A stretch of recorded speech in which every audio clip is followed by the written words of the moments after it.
আসসালামু আলাইকুম, welcome to life with me. গ্রামের বাড়িতে গিয়ে কী করলাম তার দ্বিতীয় পর্বের ভিডিও নিয়ে হাজির হয়েছে আপনাদের সামনে। সারা রাত কারেন্ট ছিল না, আর কারেন্ট না থাকায় আমরা কেউই বাড়িতে ঘুমাতে পারিনি। সারা রাত বসে বসে আড্ডা দিয়েছি। আর না ঘুমানোর আরেকটা বেনিফিট কি জানেন? এই যে সকালের এই সুন্দর দৃশ্যটা আপনাদের জন্য ভিডিও করার সুযোগ হয়েছে। কি সুন্দর পাখির ডাক।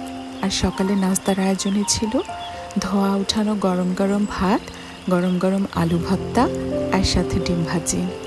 বাড়িতে থাকা হয় না বলে রুটি বানানোটা ওখানে একটু ঝামেলা হয়ে যায়, তাই দেখা যায় মোস্ট অফ দ্য টাইম আমরা ভাতেই সকালের নাস্তা সেরে নিই। আর প্রকৃতির মাঝে বসে যে কোনো খাবার খেলেই এটার টেস্ট মনে হয় ডবল হয়ে যায়। আর এটা হচ্ছে আমাদের বাড়ির পেছনের সাইড। এই কাঁঠাল গাছটাতে প্রতি বছর এত কাঁঠাল আসে যা খেয়ে শেষ করা পসিবল হয় না। তাই দেখা যায় বেশিরভাগ কাঁঠালই আমাদের বিক্রি করে দিতে হয়। কাঁঠাল আমার তেমন একটা ভালো লাগে না, বাট আব্বু আমাদেরকে জোর করে কাঁঠাল খাওয়াতে ভোলে না। এই যে এসে নিজে হাতে একটা পাকা কাঁঠাল পেরে নিচ্ছে। দেখা যায় কাঁঠালের সিজন যতদিন থাকে ততদিনই সকালে ঘুম থেকে ডেকে ডেকে তুলে ওষুধের মতো করে হলেও এই কাঁঠাল খাওয়াবে।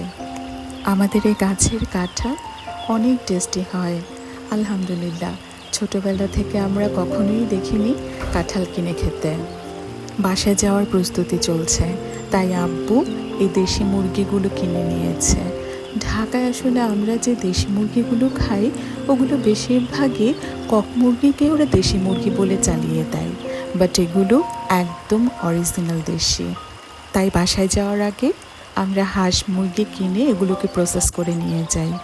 আম্মু কাঁচামরিচ গাছ থেকে মরিচগুলো তুলে নিচ্ছে, কারণ দেখা যাবে নেক্সট টাইম যখন আমরা আবার আসবো তখন এই গাছগুলো আবার মরিচ দিয়ে ভরে থাকবে। আর এই গাছের ঝাল ঝাল মরিচগুলো খেতে আসলে একদম অন্যরকম, অনেক টেস্টি হয়। আপনাদের সাথে এখন আরেকটা মজার জিনিস শেয়ার করি। বাড়িতে না থাকার কারণে বাড়ির পেছনের এই জায়গাটা জঙ্গল হয়ে যায়। তাও আষাঢ় মাস, বৃষ্টিতে মনে হয় গাছপালা অনেক বেড়ে যায়। আর এবার সবচেয়ে ভয়ের বিষয় ছিল রাসেল ভাইপার, বাট আলহামদুলিল্লাহ আমরা অনেক সাবধানে ছিলাম।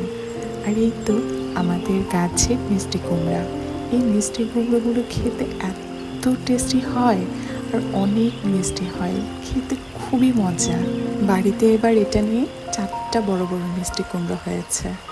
কাগজি লেবুগুলোকেও পেরে নিয়েছি, কারণ এইরকম ফ্রেশ সবজি সবসময় পাওয়া যায় না। দূরে যে বাড়িটা দেখা যাচ্ছে এটা আমার ফুপুর বাড়ি। ফুপুকে আমরা ফুপু আম্মা বলে ডাকি।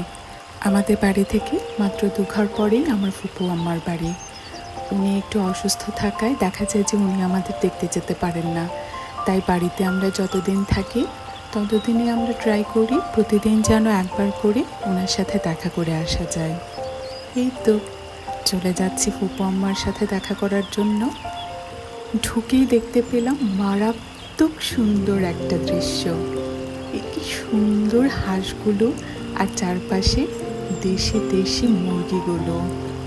গতবার যখন আমরা এসেছিলাম তখন এই হাঁসগুলোকে কত ছোট দেখেছিলাম, আর এখন এগুলো কত বড় হয়ে গেছে। আমরা যে দেশি মুরগিগুলো নিয়েছি ওগুলো ফুপাম্মার কাছ থেকেই নেওয়া। উনি শখ করে মুরগিগুলো নিজেদের খাবারের জন্য পালেন। বাড়িতে সবার সাথে দেখা শেষ করে বের হয়ে গেলাম গ্রামটাকে ঘুরে দেখার জন্য। আব্বুর কাছে শুনেছি আমাদের গ্রামের মানুষদেরকে নাকি কাঁঠাল ভেঙে দিলে তারা মন খারাপ করতো, কারণ এক একজন আস্ত একটা কাঁঠাল খেয়ে ফেলতে পারে, তাদেরকে কেন ভেঙে দেবে?